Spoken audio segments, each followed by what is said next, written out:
C'est juste une question d'heure pour connaître enfin les résultats provisoires du scrutin référendaire du 17 décembre dernier. Un vote marqué par des climats tendancieux au sein de la classe politique. Rassemor Djimleila nous retrace les faits qui ont émaillé ces échéances référendaires. D'ici quelques heures, les résultats provisoires du scrutin référendaire sera communiqué par la Commission nationale chargée de l'organisation du référendum constitutionnel. Un résultat attendu par plus de 8 millions d'Étadiens appelés aux urnes les 16 et 17 décembre pour trancher sur la forme de l'État. À la veille du résultat, la coalition pour le oui au référendum constitutionnel a demandé à la CONEREC d'annuler certains votes suite à la publication des vidéos montrant des personnes en train de bourrer les urnes. Criant victoire haut et fort, les fédéralistes quant à eux dénoncent des fraudes massives et exigent que les voix exprimées aux urnes soient respectées. Dans l'autre camp, des partis politiques qui ont appelé au boycott estiment que leur mot d'ordre a été respecté. Ce scrutin qui avait débuté dès 6 heures sur l'ensemble du territoire national a été salué par les observateurs nationaux comme internationaux, notamment la CENSAD, la CEAC, qui se sont réjouis du déroulement du scrutin. Il faut attendre demain pour savoir si le oui ou non l'a remporté. Synonyme de l'État unitaire ou fédéral pour le Tchad. Mais grand enjeu de vote reste le taux de participation, vu le manque d'engouement des Tchadiens le jour du scrutin.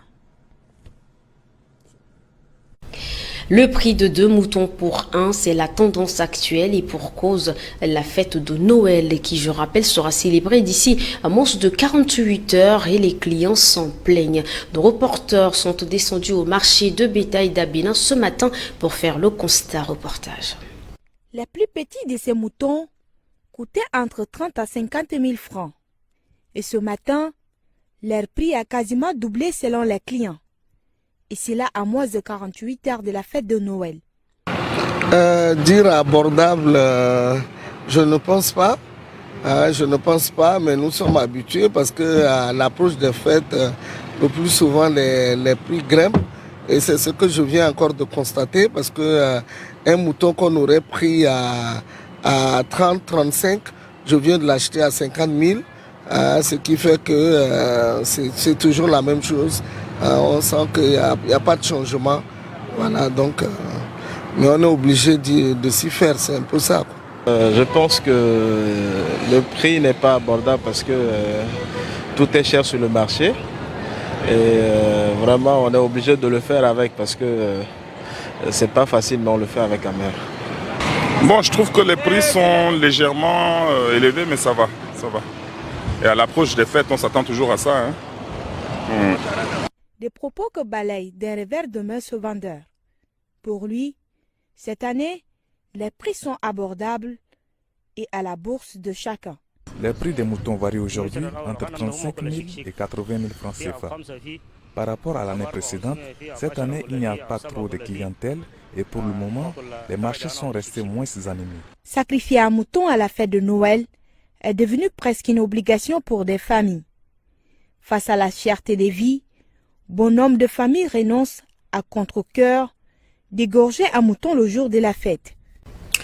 Et quelques informations phares de la journée ne sont pas perdues de vue. Je vous invite à les retrouver dans ce numéro d'actualité en bref de Rassemor Djimleila. Ouvrons l'actualité en bref de ce samedi par cette information. L'hôpital de district de l'Aïe est doté d'un appareil de radiographie numérique de dernière génération. La réception et l'installation de cette machine ont été faites ce 22 décembre 2023. C'est une dotation du ministère de la Santé publique. L'occasion pour la gouverneure de la province de la Tandilé, Ildima Abdaraman, de demander aux responsables en charge de la formation sanitaire d'en faire bon usage. La Ligue tchadienne des droits de l'homme, à travers sa cellule du 8e arrondissement, organisé un forum d'échange et de dialogue sur le processus de transition avec focus sur le rôle de la société ce samedi 23 décembre 2023 à la Maison des Jeunes d'Indjari. Une initiative qui permet d'échanger sur les questions sociétales et la deuxième phase de transition. Après les discussions, plusieurs aspects ou cas de violation des droits humains ont été soulevés par les participants. Il s'agit de l'insécurité, la violence faite à l'égard des femmes et filles, les bavures policières et la cherté de vie. Pour clore cette actu en bref à la suite de la déclaration du pape publiée le 18 décembre et abondamment commentée, l'archevêque métropolitain de N'Djamena et président de la conférence des évêques du Tchad, Ditangar Godbe Edmond, a tenu à apporter des précisions. Son message s'adresse à la fois aux prêtres religieux et fidèles laïcs de l'Église. Ditangar Godbe Edmond dit comprendre certaines réactions car le sujet sur les couples en situation irrégulière, notamment divorcés, remariés, polygames et couples du même sexe, est très sensible.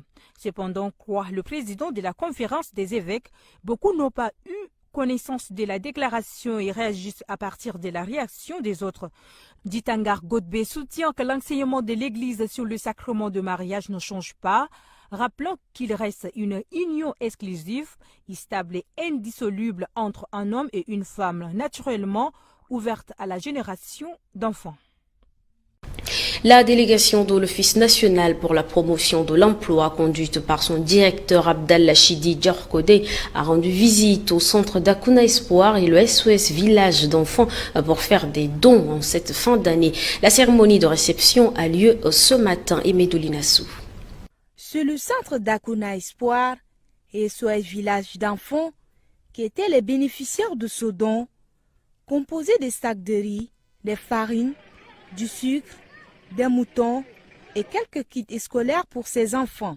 Une occasion pour le directeur de faire connaître les mobiles de sa motivation. On est à la veille de la fête de Noël. Et quand on dit fête, c'est la joie. Et quand on dit fête, c'est toujours les enfants. Donc avec l'équipe de l'ONAPO, on a jugé vraiment utile, malgré qu'il soit un samedi. Et ils ont dit que ces enfants nous appartiennent aussi, parce que ce sont des enfants tchadiens. Et nous ne pouvons pas rester, même si ce sera un dimanche, l'équipe elle est prête quand même à m'accompagner et venir quand même montrer leur joie et cette fierté de partager le peu que nous avions avec ces enfants. Suite à ce geste, les responsables de ce centre saluent l'appui de l'Office national pour la promotion de l'emploi. Au départ, nous avons cru que le travail de l'ONAPE, c'est juste au niveau de l'orientation, au niveau d'appuyer la recherche d'emploi, etc. Mais ce geste aujourd'hui nous fait voir le côté social de cette institution étatique. Donc, nous voudrions ici dire merci beaucoup à monsieur le directeur qui n'a ménagé aucun effort, qui malgré ses multiples occupations a mobilisé son personnel pour venir visiter les enfants de SOS Village d'enfants à l'occasion de la fête de Noël. Nous sommes très contents, émis encore pour ces gestes qui va vraiment soulager un tant soit peu la prise en charge. À part la promotion de l'emploi, l'ONAPE a une ligne dirigée vers le social qui est celui d'accompagner et d'insérer les jeunes dans la société à travers la formation et l'assistance comme celle-ci. Dans le cadre de la célébration de la fête de Noël, le complexe scolaire franco-anglais Oliflamme, section maternelle, a procédé à la cérémonie de présentation du Père Noël ce 23 décembre au siège du dit complexe. Genawondum Cynthia et Krios Boyoum y étaient pour le compte de Tchadonfo. 72 heures, c'est le temps qui reste pour la célébration de la fête de Noël. C'est dans ce cadre que les responsables de ce complexe scolaire Oliflamme ont organisé cette cérémonie de présentation du Père Noël et pour cet objectif. C'est une tradition dans notre école, qu'en de pareilles périodes, nous organisons une cérémonie de présentation de l'arbre de Noël. C'est de toute première occasion pour certains de nos enfants de prendre la parole pour s'exprimer publiquement, sans gêne, sans honte, en français et en anglais, après seulement 2 mois de cours. Je vous invite donc à bien les suivre pour mieux les apprécier, les applaudir et les encourager. C'est en présence de leurs parents que ces enfants ont présenté des récits, des chants et des danses. L'association Femmes Associées pour parrainer l'entrepreneuriat et le développement lance officiellement ses activités ce samedi 23 décembre à Ouénaklaps. Ce lancement est couplé de la remise des dons à la Fondation Dieu Béni dans le 7e arrondissement et aux femmes vendeuses de fruits. C'est parti pour cette association. Par ces points, Elle rejoint officiellement d'autres organisations à but non lucratif qui œuvrent pour le bien-être de la gente féminine. La santé de la reproduction, l'autonomisation économique, l'éducation féminine et la protection des droits des vulnérables et plus particulièrement les femmes et les enfants.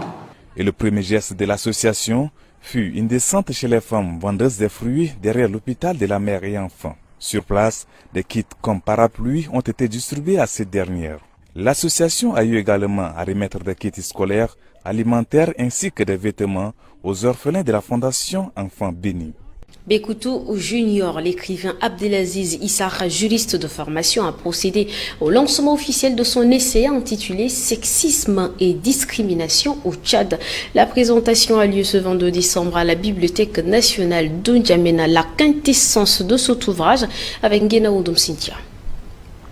Dans cet essai de 102 pages, le juriste Abdelaziz Issakha s'attaque au sexisme et à la discrimination dans la société tchadienne. Dans le livre, il dénonce également le repli identitaire, le manque de cohabitation entre les communautés, mais le point d'orgue reste les violences basées sur le genre. La deuxième partie du livre, tout à l'heure j'ai évoqué la première partie qui concerne le sexisme. La deuxième partie du livre parle de relations très difficiles entre certains musulmans tchadiens et certains sudistes tchadiens. Dans mon livre, j'indique que la majorité écrasante des musulmans, par exemple, communément bouddhistes, discriminent les sudistes. On ne mange pas avec les sudistes, on ne se marie pas avec les sudistes, etc. Moi, je pense qu'un sudiste a préparé, donc vraiment beaucoup de musulmans se comportent très mal face aux sudistes. Et comme l'État n'a pas pris une décision pour condamner ces discriminations pendant des années, par exemple. Intitulé Sexisme et discrimination, l'ouvrage paru aux éditions universitaires indépendantes propose également des pistes de solutions afin de pallier à la problématique nordiste-sudiste. Il s'agit notamment de la refondation de l'école tchadienne, promouvoir l'amour de la patrie et lutter contre la discrimination. Nguenaoudom Cynthia, merci à toute l'équipe de la rédaction.